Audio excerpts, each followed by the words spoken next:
Yan. And ganyan. And don't forget to engage your core.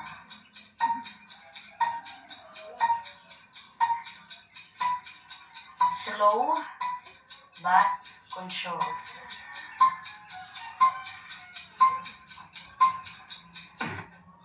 Okay.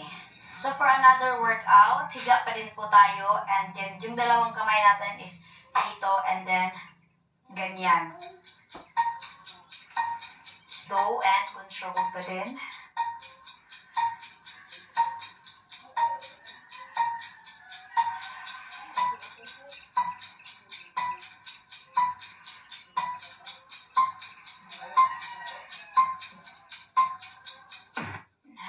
For next workout, is higa pa din po tayo. This is ka-7 na natin to, guys. So, malapit na tayo sa finish line. So, relax lang kayo dyan. So, next workout natin is ganito. And then, yung dalawang kamay dito sa baba. And then, ganyan. And ganyan.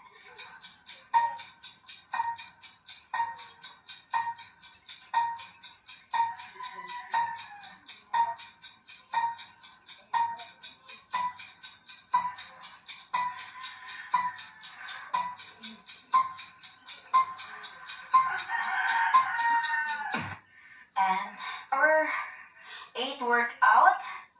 So, engage your core. And like that, yung kamay. So, let's go.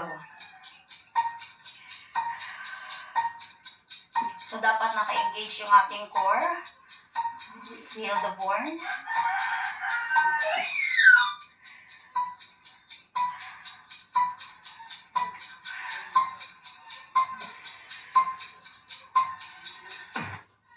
Yun.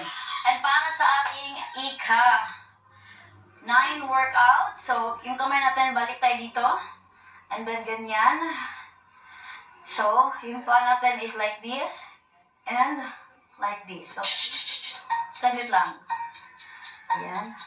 Slow and controlled pa din po tayo. Shhh, ba?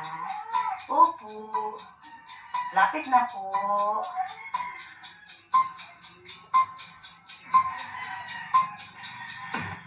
Ayan. So, para sa ating ika-10th workout, pa din po tayo sa ganito, and yung paa natin straight.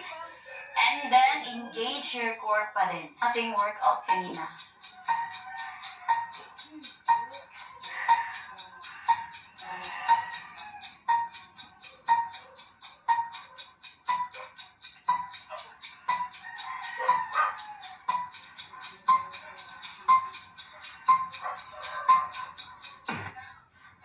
And that's all for today's workout. So, pwede niyo po itong gawin 3 times to 2 times a week with proper diet para po mas magiging effective po yung ating